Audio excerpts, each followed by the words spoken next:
I'm Dr. Nicole Lavoie, the Associate Director of the Tucker Center for Research on Girls and Women in Sport at the University of Minnesota.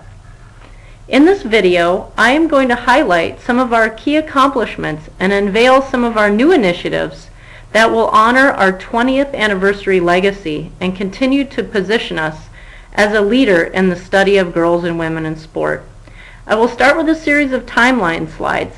I can't talk about all of our accomplishments, but you'll get a sense of the greatest hits in terms of our impact and outreach. On this first slide, you will see that the Tucker Center opened its doors in 1993 with a gift from our benefactor and U of M alumni, Dr. Dorothy McNeil Tucker. Dr. Mary Jo Kane was our first director. The Tucker Center has a threefold mission: education, outreach, and research. And this slide represents elements of all those important aspects of what we do at the Tucker Center. Shortly after we opened, we began our Distinguished Lecture Series, an event designed to bring in the best and brightest scholars to discuss current and relevant topics related to girls and women in sport. In 1997, we completed a report in partnership with the President's Council on Physical Fitness and Sports on the benefits girls derive from physical activity and the barriers that prevent them from reaching their full potential. To date, we distributed over 20,000 of those reports worldwide. Also in 1997, the first of our 5 endowed scholarships and fellowships was established. At the Tucker Center, we have made a conscious effort to create research-driven projects that make a difference. On this part of our timeline, you can see a variety of initiatives related to our research and community outreach pertaining to sport media and the physical activity of girls.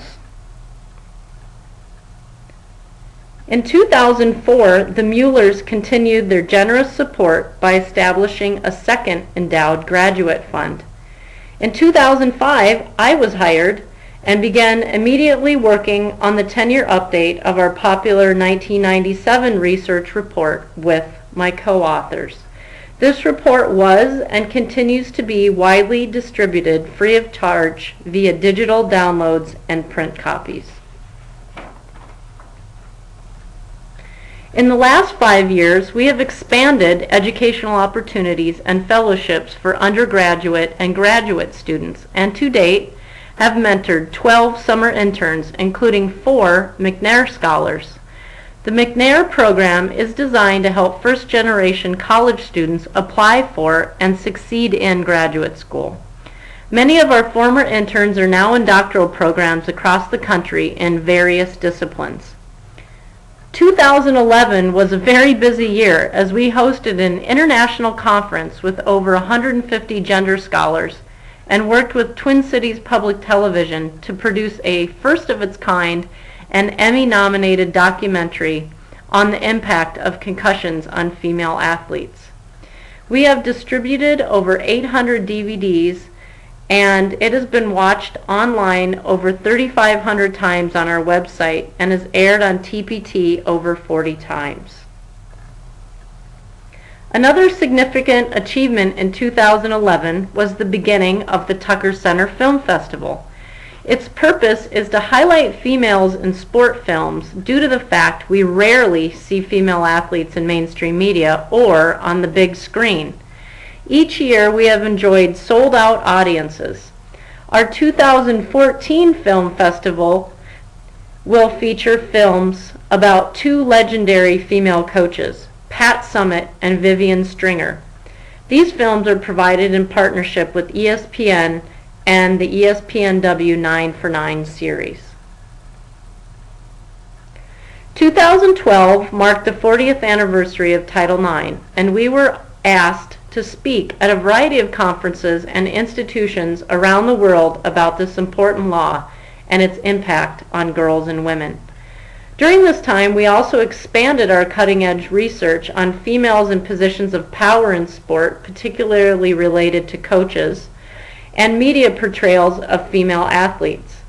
Our 3 summer interns helped us plan and prepare for the 20th anniversary, and this was the first summer we were able to provide them with a stipend due to the vision and generosity of 2 donors. Due to the impact of our research, education, and outreach efforts over the last 20 years, we are often called upon to give our opinions or share our expertise about topics related to gender and sport. Here's a sampling of the headlines of articles in which we were quoted or interviewed for from just the last 5 years. We have worked hard to build relationships with local and regional media who seek us out when they need relevant, evidence-based expertise. And those media relationships extend to well-known national print, digital, and broadcast media. The public scholarship of the Tucker Center, as you can see, has had a major impact, and our work has grown and responded to the demands of the ever-changing landscape of women's sport in a post-Title IX era. As women's sport has evolved, so have we. The Tucker Center has gone from literally black and white to color in both our newsletter and our logo, including our newest logo that we recently unveiled. We are constantly evolving, but the quality of our work remains unchanged. As we enter our next phase in what we are calling Tucker Center 2.0, there are some new initiatives we are launching to honor and continue our legacy of excellence. Along with the refreshed logo, we redesigned our website, thanks to the hard work of many Tucker team members behind the scenes. It has the same great content, but a more user-friendly and easier to navigate format, and I invite you to check it out at tuckercenter.org. Finally, we are engaged in 2 new collaborative initiatives to honor the 20th anniversary of the Tucker Center.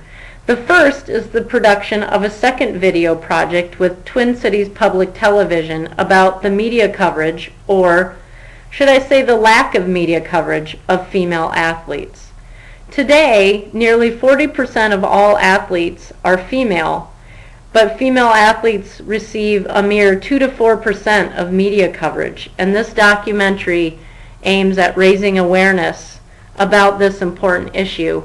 And we hope through this effort to increase media coverage of female athletes. Another effort that we're engaged in is a national grassroots social media campaign that we have called Here's Proof. You can join in helping us prove that there is indeed interest in women's sport by posting pictures or social media with the hashtag Here's Proof. We will compile that evidence on the Tucker Center's Instagram page. The second initiative is a collaborative research report with the Alliance of Women Coaches. In 1972, when Title IX was passed, 90% of women were coached by women. Today, that number is around 40%. The goal of this project is to increase awareness of this important issue by stimulating national dialogue so that the number of women in the coaching profession increases. To that end, we are also hosting the first Women Coaches Symposium at the University of Minnesota. You can read about these reports either in the USA Today exclusive feature written by Christine Brennan in USA Today, or you can download all the reports and the accompanying infographic on our website at tuckercenter.org. As you can see, we have a lot to celebrate and be proud of in the 20 years of the Tucker Center's existence. We have many exciting things yet to come, so for all those things yet to come, stay tuned, and we hope you'll keep in touch with us at the Tucker Center. Thanks. On behalf of the Tucker team, this is Nicole Lavoie.